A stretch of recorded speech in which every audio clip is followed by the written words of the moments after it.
Boa tarde a todos, boa tarde a todas. São 15h32, é tempo de esperançar. Nós estamos aí chegando, né? Esperando as pessoas aparecerem. Já chegou alguém. Oi, Denise. Paz e bem, Denise. Tudo tranquilo? Maria Alice, paz e bem. Boa tarde. Djalma, Doraci, paz e bem.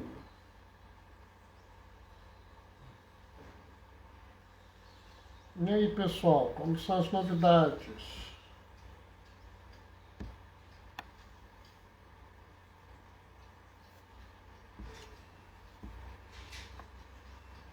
Coutinho, paz e bem.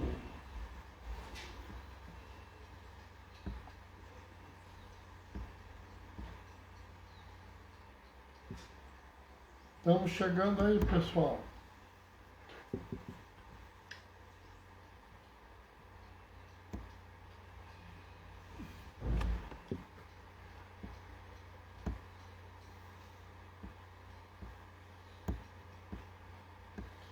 E aí, como é que estão as coisas?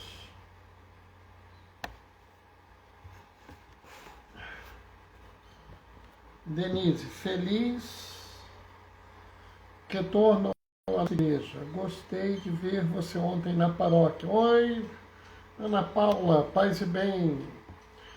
Pessoal, como eu costumo dizer, né? A opção, né? Dizer que a gente defende a vida, que a gente tem opção pela vida, não é uma mera fala, né? Então eu fiquei em casa máximo que foi necessário até que a gente tivesse uma situação onde fosse seguro, onde eu não pudesse trazer risco, né? Aqui nós já estamos todos vacinados, né? Eu e o Mozinho começamos a vacinação em janeiro, terminamos em fevereiro. A mamãe depois foi vacinada, atingiu 15 dias da segunda dose ontem. Aí a gente, né, já está de volta, né? Oi, Fátima, paz e bem.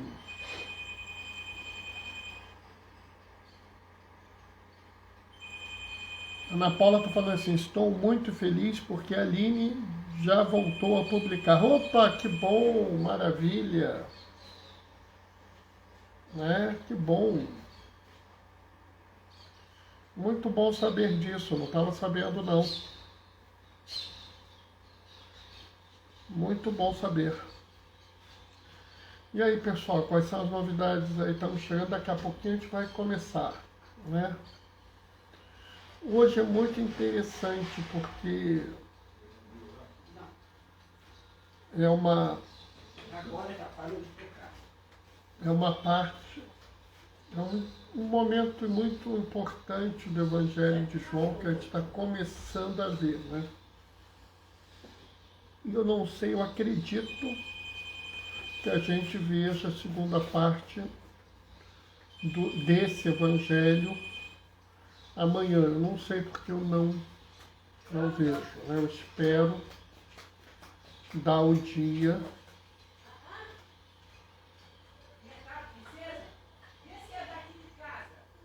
para eu poder fazer.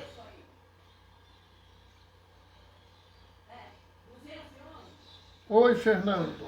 Paz e bem. Estamos chegando aí, vamos começar. O Senhor esteja convosco, Ele está no meio de nós. Proclamação do Evangelho de Jesus Cristo segundo João.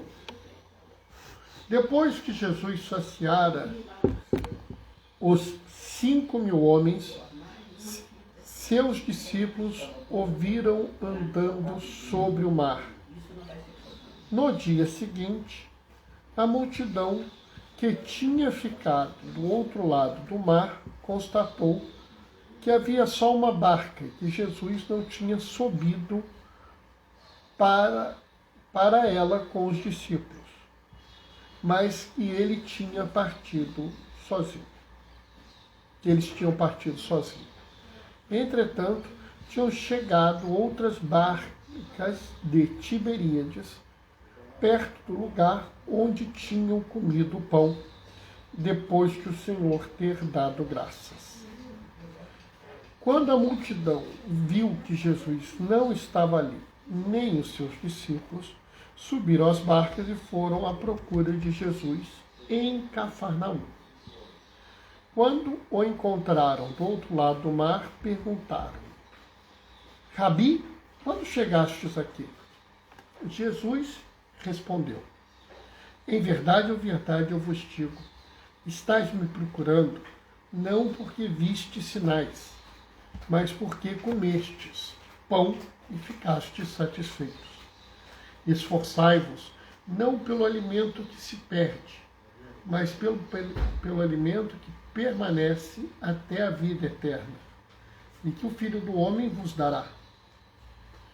Pois este é quem o Pai marcou com seu selo. Então perguntaram: o que devemos fazer para realizar as obras de Deus? Jesus respondeu: a obra de Deus é que acrediteis naquele que ele enviou. Palavra da salvação. Enquanto eu estava lendo, a Diane entrou. Oi, Diane, paz e bem. Sabe, a leitura de hoje, como eu estava falando, é o início do momento conhecido, da pedaço do Evangelho de João, conhecido como o pão da vida, né? É muito interessante a gente localizar essa passagem, né? O próprio Jesus, o próprio evangelista João, já nos dá o momento da passagem. Ele fala assim, aqui no início: depois que Jesus saciara os 5.000 homens e seus discípulos o viram andando sobre o mar. Então, Jesus fez a multiplicação dos pães, subiu ao monte, rezou, desceu, andou sobre as águas e ele estava em Cafarnaum. Enquanto isso estava de noite, isso tudo foi de noite, de manhã, as pessoas que estavam em Tiberíades, elas viram que Jesus não estava lá. E elas foram para Cafarnaum se encontrar com Jesus. E é interessante uma pergunta que aparentemente não faz muito sentido. Rabi, quando chegastes aqui? Porque, na verdade, Jesus ele foge daquela lógica da grande autoridade, do grande poder, da pessoa importante, né?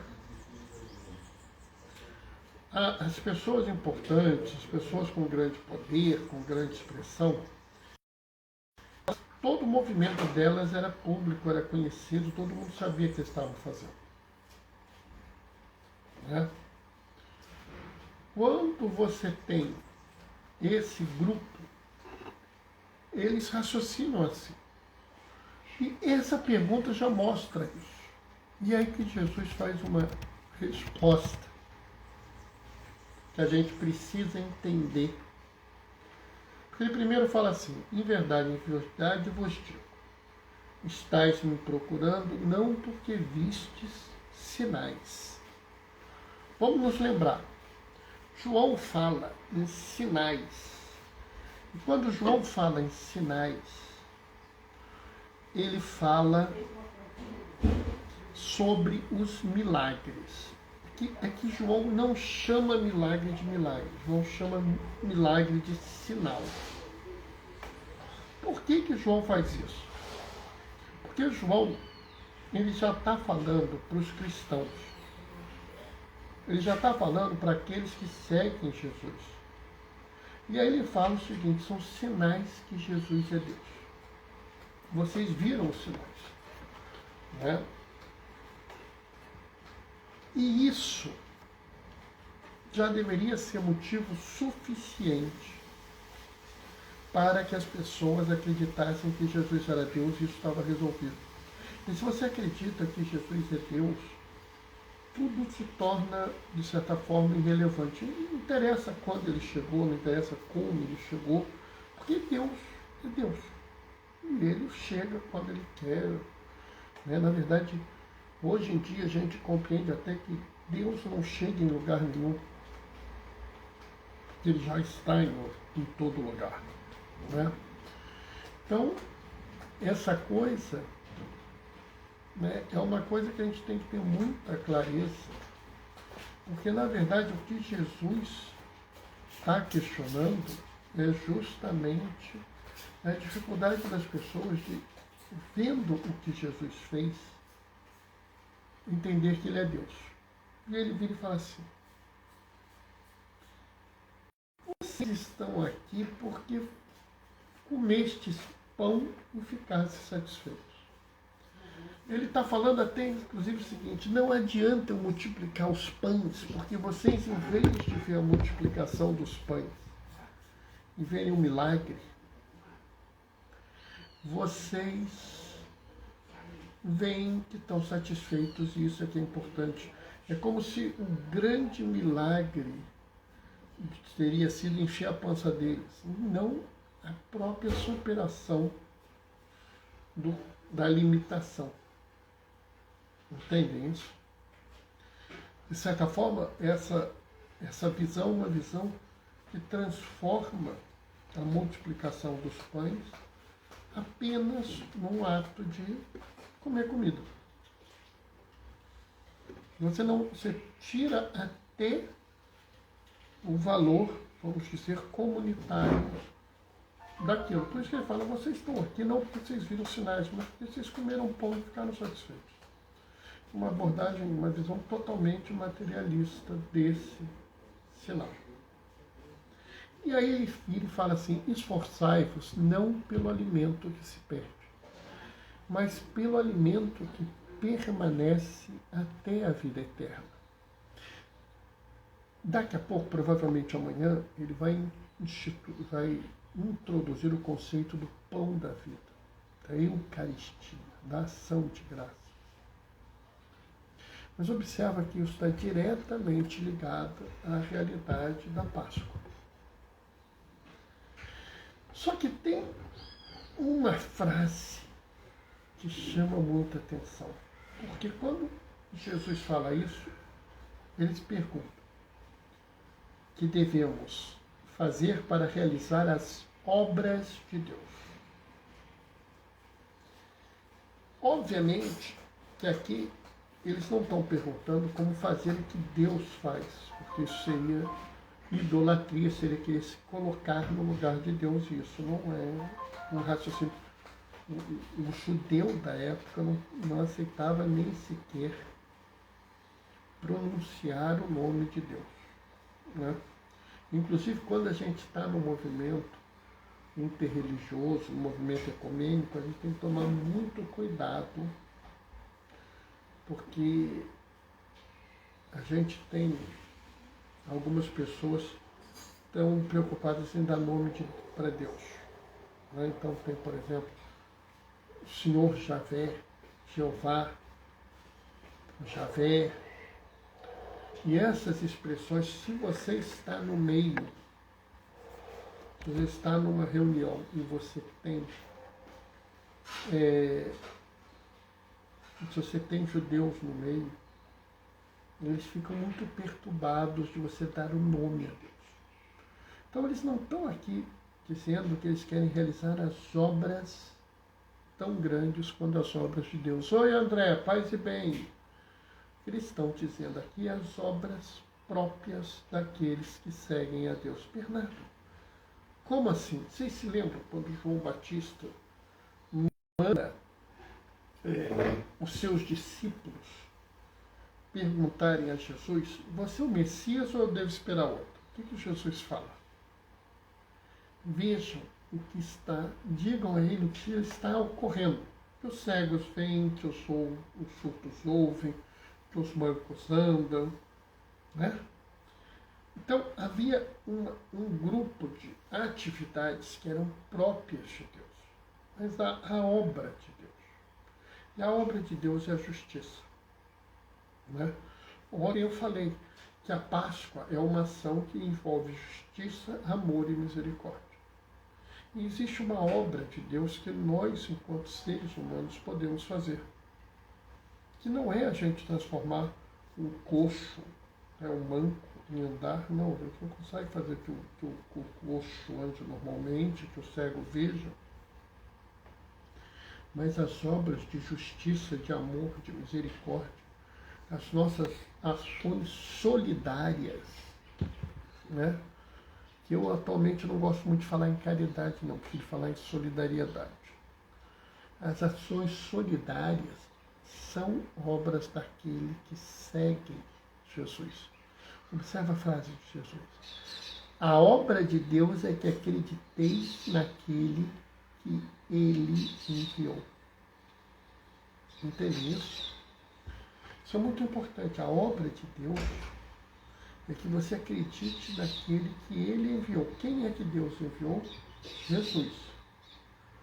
Ah, Bernardo, então se eu acredito em Jesus, eu estou fazendo a obra de Deus. Tá.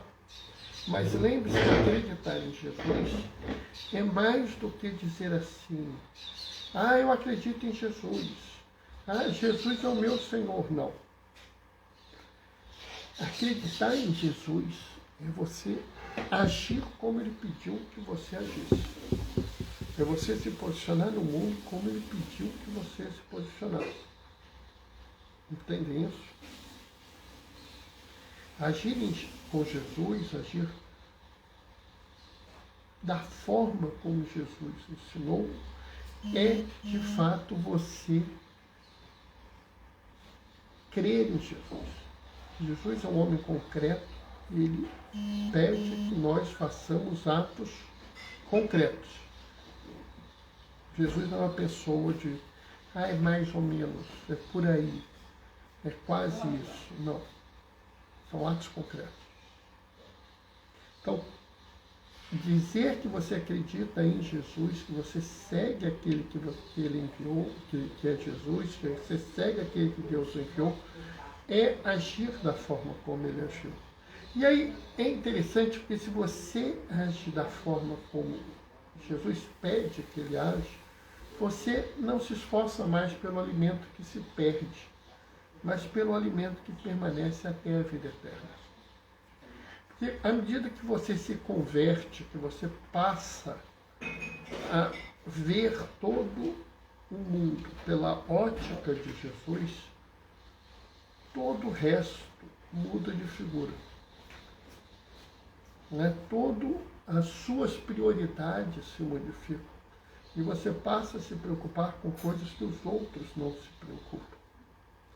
E é por isso que Jesus veio e falou assim, vocês vieram não porque viram sinais, mas porque vocês comeram e ficaram satisfeitos. Porque as pessoas que ainda não seguem Jesus, elas até acreditam, mas elas ainda não se converteram o suficiente para seguir Jesus. Elas ainda estão naquele esquema do mundo. Né? O esquema do farinha pouca, meu pirão primeiro, ou hoje em dia atualizando, vacina pouca, meu braço primeiro. Né?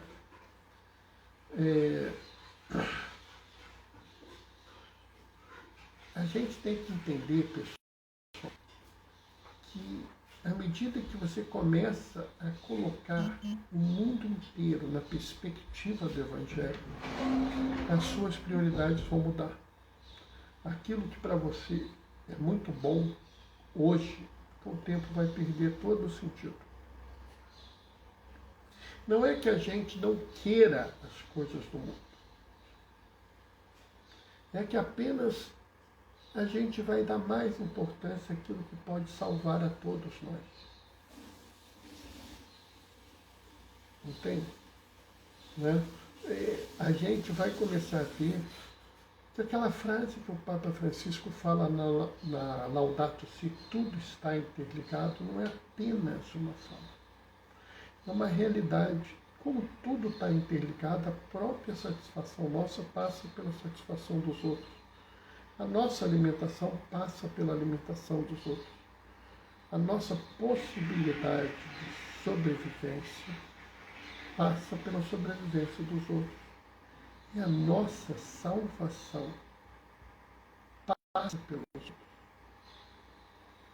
Por incrível que pareça, né?